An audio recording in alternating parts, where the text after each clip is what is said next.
اعوذ باللہ من الشیطان اللعین الرجیم بسم اللہ الرحمن الرحیم الحمد للہ رب العالمین والصلاة والسلام علی نبی الکریم وعلی آلہ الطیبین الطاہرین المعصومین المنتجبین ولعنۃ اللہ علی اعدائہم من الآن الی قیام یوم الدین آمین یا رب العالمین۔ اما بعد، بسم اللہ الرحمن الرحیم۔ ان اللہ وملائکتہ یصلون علی النبی یا ایھا الذین آمنوا صلوا علیہ وسلموا تسلیما۔ اللہم صل علی محمد وآل محمد وعجل فرج آل محمد۔ رسول خدا صلی اللہ علیہ وسلم کی ولادت بسعادت اور امام جعفر صادق علیہ السلام کی ولادت بسعادت، اور آج شب 18 ربیع الاول ایک روایت کے اعتبار سے جناب ام کلثوم بنت علی بن ابی طالب علیہ السلام کی ولادت مبارک ہو، اور یہ عظیم ترین سعادت ماہ ہے ربیع الاول۔ جس طرح جناب زینب سلام اللہ علیہ مولا کائنات کی بیٹی ہیں، جناب سیدہ کی بیٹی ہیں، اسی طرح جناب ام کلثوم بھی جناب سیدہ اور امیر المؤمنین کی بیٹی ہیں، عظیم ترین بیٹی ہیں، اور شہزادی ہیں۔ کربلا میں اہم ترین رول، اہم ترین ذمہ داری، کوفہ اور شام میں خطبے، مدینہ کے واپسی کے بعد پیغام، اور بہت عظیم شخصیت۔ ان کے بارے میں دشمنوں نے غلط افواہیں اڑائی ہیں، ان بحثوں میں میں نہیں جانا چاہتا ہوں۔ 18 ربیع الاول ایک اور مناسبت ہے، حضرت ابراہیم علیہ السلام کی نمرود کے ساتھ جنگ، جس میں اللہ تعالیٰ نے مچھروں کا لشکر بھیج کر لشکر نمرود کو ہلاک کر دیا۔ 18 ربیع الاول وہ تاریخ ہے کہ نمرود کے اوپر مچھر کا حملہ ہوا، اور اس کی وجہ سے وہ فی النار ہو گیا اور ہلاک ہو گیا۔ رسول خدا صلی اللہ علیہ وسلم کے کچھ نصیحتیں اور پیغامات آپ حضرات کی خدمت میں بیان کیے جا رہے تھے، اور وہ جاری رہے گا۔ آج کلمات قصار ہم امام جعفر صادق علیہ السلام کے سلسلے میں کچھ باتیں کر لیتے ہیں کہ امام جعفر صادق علیہ السلام نے ارشاد فرمایا کہ اللہ سے ڈرو، اللہ سے ڈرو، ہر عالم میں خدا سے ڈرتے رہو، اور اللہ سے ڈرو، آپس میں نیک کردار بھائی بنو، اور اللہ کے لیے محبت کرو، تعلقات رکھو، ایک دوسرے پر رحم کرو، ملاقات کرو، اور آمد و رفت جاری رکھو، ایک دوسرے کے ہاں آنا جانا جاری و ساری رکھو، قطع تعلق نہ رکھو۔ ظلم سے بچو، مظلوم کی دعا آسمان تک جاتی ہے۔ جسے مسلمانوں کے امور کی فکر نہ ہو، جسے مسلمانوں کے کام کی فکر نہ ہو، وہ مسلمان نہیں ہے۔ امام جعفر صادق علیہ السلام فرماتے ہیں کہ جو صبح ہوتے ساتھ مسلمانوں کے کام کے بارے میں فکر نہ ہو، معاملات کے بارے میں فکر نہ ہو، مسلمان نہیں ہے۔ رسول خدا صلی اللہ علیہ وسلم کا ارشاد ہے کہ جو شخص بھی صبح اٹھ کر مسلمانوں کے کام کا اہتمام نہ کرے، ان کے بارے میں غور و فکر نہ کرے، ان کے بارے میں نہ سوچے، وہ مسلمان نہیں ہے۔ جو کسی کو مسلمان کے نام سے فریاد کرتے سنے، لبیک نہ کہے، وہ بھی مسلمان نہیں ہے۔ مسلمان کوئی فریاد کرے اور اس پر کوئی انسان جواب نہ دے، لبیک نہیں کہے، وہ مسلمان نہیں ہے۔ اللہ کی نظر میں محبوب صدقہ، پسندیدہ صدقہ، اچھا صدقہ، لوگوں کے درمیان میں اصلاح کرنا، صلح صفائی کرنا، گمراہی سے نجات دلا دینا، ایک دوسرے کی اصلاح، نیکو کی طرف متوجہ کرنا، اور ان کی باہمی دوری کو قربت سے بدل دینا ہے۔ خدا نخواستہ دو مومن کے درمیان اختلاف ہو تو اچھا انسان اس کے درمیان میں اصلاح کرائے اور نیکی کرائے، اور دونوں کے درمیان میں غیب جو دوریاں ہیں وہ دور کر کے قربت پیدا کر دے۔ مومن وہی ہے جس کا کسب پاک ہو، حلال روزی ہو، جس کی اخلاق اچھا ہو، باطن صحیح ہو، ضرورت سے زیادہ مال کو راہ خدا میں خرچ کر دے، بلا ضرورت کلام نہ کرے، بغیر وجہ نہ بولے، لوگ اس کے شر سے محفوظ رہیں، اور وہ لوگوں سے از خود انصاف کرے، لوگوں سے خود انصاف کرے اپنی طرف سے۔ مومن وہ ہے جو ہر ایک کی مدد کرے، اپنا خرچ کم رکھے، معاش کی اچھی تدبیر کرے، اچھی نوکری، اچھی جاب، اچھی روزی روٹی کمانے کی کوشش کرے، اور ایک جگہ سے 2 مرتبہ دھوکہ نہ کھائے۔ مومن کبھی ایک مرتبہ ایک جگہ سے دھوکہ کھا لیتا ہے تو دوبارہ اس جگہ سے دھوکہ نہیں کھاتا۔ اپنے کام اللہ کے لیے کرو، لوگوں کے لیے نہیں کرو۔ اس کے لیے جو اللہ کے لیے ہوتا ہے وہ اللہ تک پہنچتا ہے، اور جو بندوں کے لیے ہوتا ہے وہ اسی تک پہنچتا ہے۔ امام نے فرمایا ریاست کے شوقین لوگوں سے بچو، جو جاؤ حشم، حکومت، تخت و تاج، ہمیشہ عہدہ، منصب تلاش کرے، ان سے بچو، اس لیے کہ جس کے پیچھے 4 آدمی چلیں وہ خود بھی ہلاک ہوگا اور دوسرے کو بھی تباہ کر دے گا۔ ہم سوچتے ہیں ہمارے سامنے پارٹی ہو، گروہ ہو، ہمارے سلوٹ مارنے والا ہو، آہو بھگت کرنے والا ہو، اور اس طرح سے میری خدمت کرنے والا ہو اور میرے تمام معاملات میں حل کرنے والا ہو، وہ ہلاک ہونے والا ہے اور خود بھی تباہ برباد ہوگا۔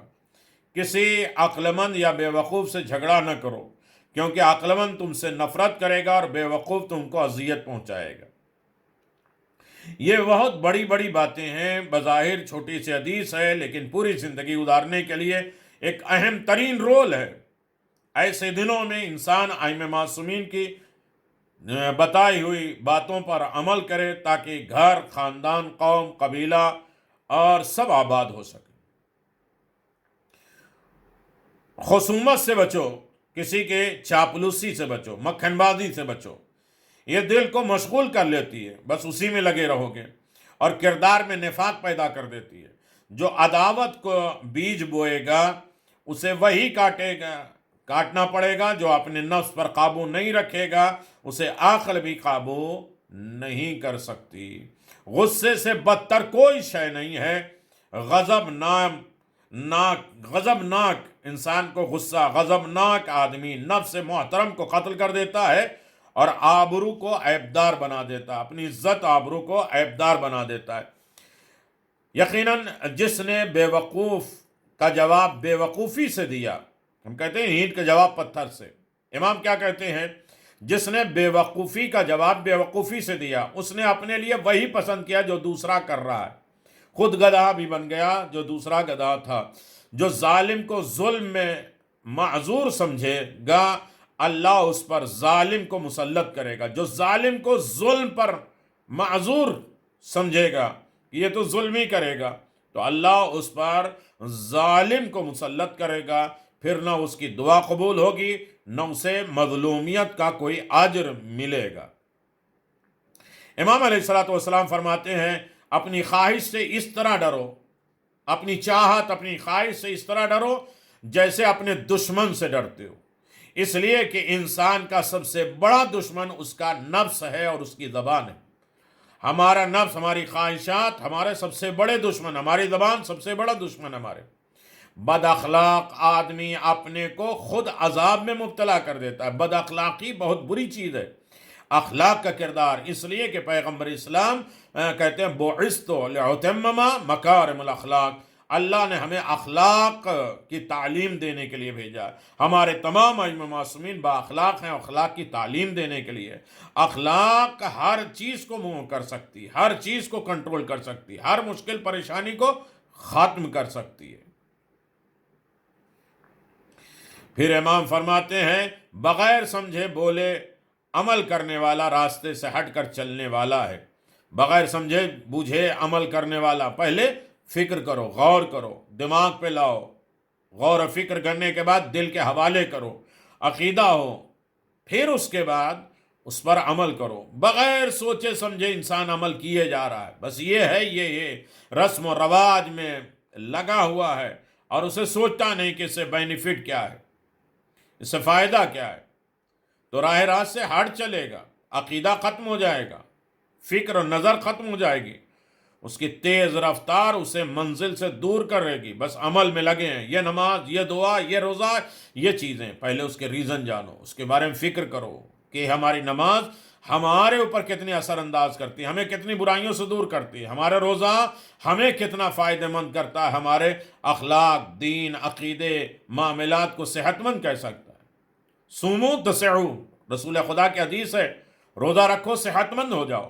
تو ہمارے کتنے اخلاق صحت مند ہوئے، ہمارے کتنی زبان صحت مند ہوئی، ہماری کتنی روح صحت مند ہوئی، اور ہمارے عقیدے کتنے صحت مند ہوئے، ہمارے عمل کتنے صحت مند ہوئے. اس کے بارے میں بھی غور کرنا چاہیے.